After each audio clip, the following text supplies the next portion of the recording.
Let's talk about a single date, October 8th, 2025. This wasn't just another Tuesday. According to our sources, this was the day the future of artificial intelligence kinda snapped into focus. It was an inflection point that unleashed some unbelievable new powers and, well, some pretty profound new problems. And you've got to see this, because the stakes just couldn't be higher. This one sentence from our source's executive summary just hits the nail on the head. The whole debate about if we should use AI, that's over. It's done. The only question left on the table now is how. And as we're about to see, the answers are getting more and more complicated every single day. So, what really went down on that day? It all kicked off with a massive leap forward in what AI can actually do. And I'm not talking about a minor software update here. This was a complete rewiring of what we all thought was even possible. To really get this leap, you have to understand just how fundamental the change was. For years, AI was basically a super sophisticated pattern matcher, right? A glorified autocomplete predicting the next word. But what was announced on October 8th? That's a whole different beast. We are now talking about structured reasoning, the ability for an AI to actually tackle a complex problem with a logical, step-by-step approach.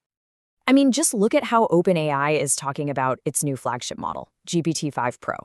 They're not selling it as just a better text generator. The framing is totally different. It's an intellectual partner, a PhD-level consultant you can call on 24/7 to analyze incredibly tricky financial models or make sense of dense legal contracts. For anyone in knowledge work, that is an absolute game changer. And then you've got the creative side with Sora too. This thing isn't just for making those short, kind of weird clips anymore. No way. It's being described as a complete video production system. You feed it a script, and it can spit out a coherent video with synchronized audio with realistic voice acting.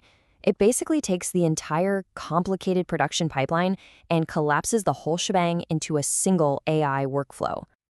But maybe the biggest deal of all is how these new powers are fueling the rise of agentic AI.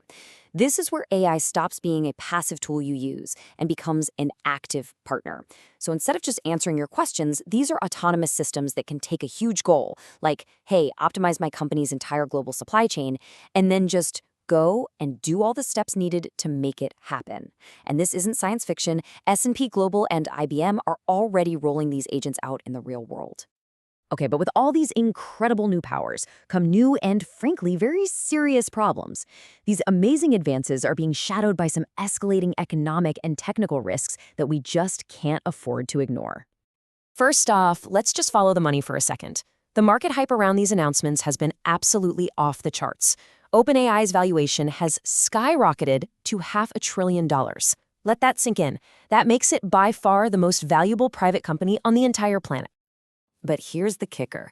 Even with that insane valuation, the company reportedly lost $7.8 billion in just the first 6 months of 2025. That is a mind-boggling burn rate. This huge disconnect between how much people think it's worth and its actual profits is setting off major alarm bells all over the financial world. And listen, it's not just a few nervous analysts saying this. We're talking about major institutions like the Bank of England and the IMF putting out these stark warnings. They're explicitly comparing the current vibe to the absolute peak of the 2000 dot-com bubble.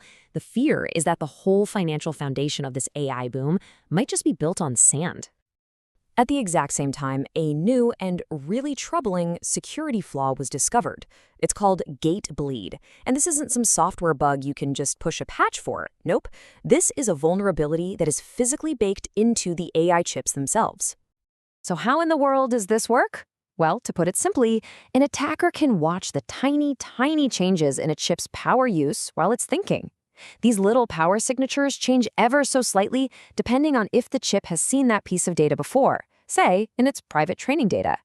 And because this is all happening at the hardware level, the attack just waltzes right past all software protections, leaking private data directly from the silicon. The legal fallout from this is potentially catastrophic for AI companies.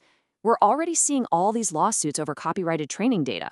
So a hardware attack that can literally prove a specific photo or paragraph was used to train a model, that is the textbook definition of a smoking gun.